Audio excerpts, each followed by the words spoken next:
Mas ele foi castigado por nossos crimes e esmagado por nossas iniquidades. O castigo que nos salva pesou sobre ele. Fomos curados graças às suas chagas. Isaías capítulo 53, versículo 5.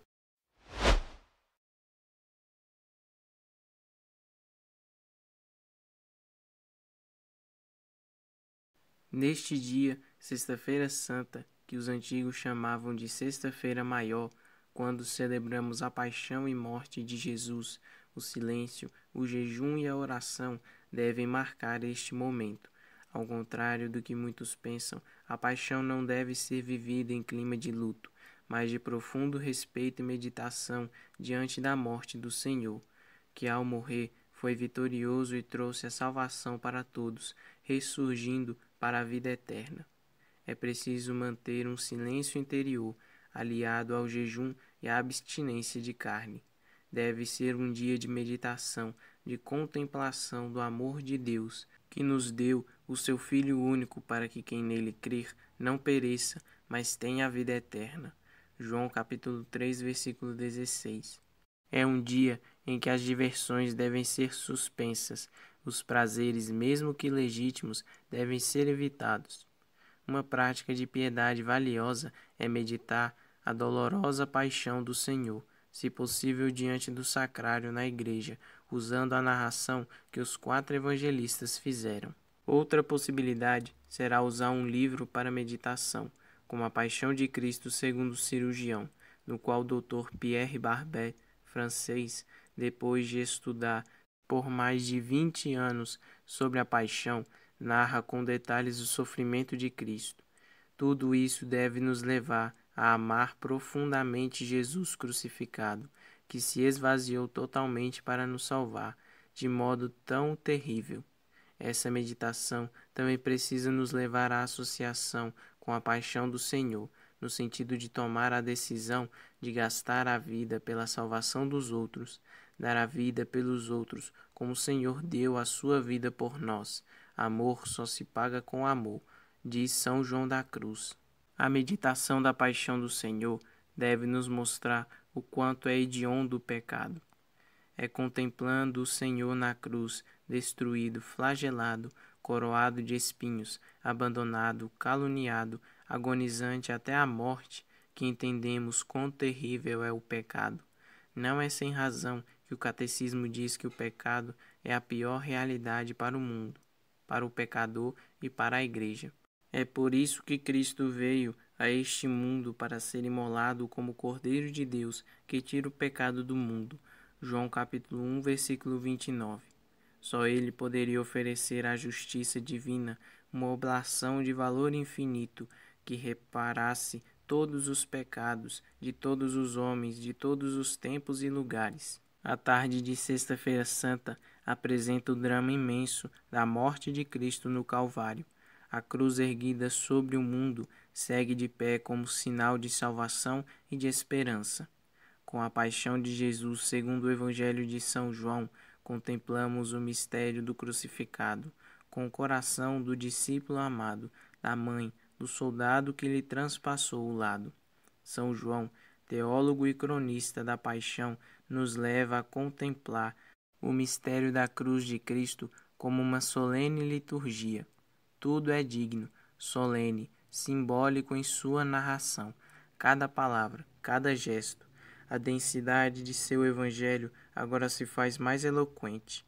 E os títulos de Jesus compõem uma formosa cristologia. Jesus é Rei, o diz o título da cruz, e o patíbulo é o trono onde ele reina. É a uma só vez, sacerdote e templo, com a túnica sem costura, com que os soldados tiraram a sorte. É novo Adão junto à mãe, nova Eva, filho de Maria e esposo da Igreja. É o sedento de Deus, o executor do testamento da Escritura. O doador do Espírito é o Cordeiro imaculado e imolado, o que não lhe romperam os ossos. É o exaltado na cruz, que tudo o atrai a si, quando os homens voltam a ele o olhar. A mãe estava ali junto à cruz, não chegou de repente no Gólgota, desde que o discípulo amado a recordou em Caná, sem ter seguido passo a passo, com o seu coração de mãe no caminho de Jesus. E agora está ali como mãe e discípula que seguiu em tudo a sorte de seu filho, sinal de contradição como ele, totalmente ao seu lado, mas solene e majestosa como uma mãe, a mãe de todos, a nova Eva, a mãe dos filhos dispersos que ela reúne junto à cruz de seu filho, maternidade do coração que inflama com a espada de dor que a fecunda. A palavra de seu filho que prolonga sua maternidade até os confins infinitos de todos os homens, mãe dos discípulos, dos irmãos de seu filho. A maternidade de Maria tem o mesmo alcance da redenção de Jesus. Maria contempla e vive o mistério com a majestade de uma esposa, ainda que com a imensa dor de uma mãe. São João a glorifica com a lembrança dessa maternidade, último testemunho de Jesus, última dádiva, segurança de uma presença materna em nossa vida, na de todos. Porque Maria é fiel à palavra. Eis aí o teu filho. O soldado que transpassou o lado de Cristo no lado do coração não se deu conta que cumpria uma profecia, realizava um último, estupendo gesto litúrgico. Do coração de Cristo brota sangue e água, o sangue da redenção, a água da salvação. O sangue é sinal daquele maior amor, a vida entregue por nós. A água é sinal do Espírito, a própria vida de Jesus que agora, como em uma nova criação, derrama sobre nós. Mas hoje tem missa? Hoje não se celebra a missa em todo o mundo. O altar é iluminado sem mantel, sem cruz, sem velas nem adornos. Recordamos a morte de Jesus. Os ministros se prostram no chão, frente ao altar no começo da cerimônia. São a imagem da humildade rebaixada e oprimida, e ao mesmo tempo penitente que implora perdão por seus pecados. Vão vestidos de vermelho, a cor dos mártires, de Jesus, o primeiro testemunho do amor do Pai e de todos aqueles que com ele deram e continuam dando sua vida para proclamar a libertação que Deus nos oferece. A celebração das 15 horas. O ponto alto da Sexta-feira Santa é a celebração das 15 horas, horário em que Jesus foi morto. É a principal cerimônia do dia, a Paixão do Senhor. Ela consta de 3 partes: liturgia da palavra, adoração da cruz e comunhão eucarística.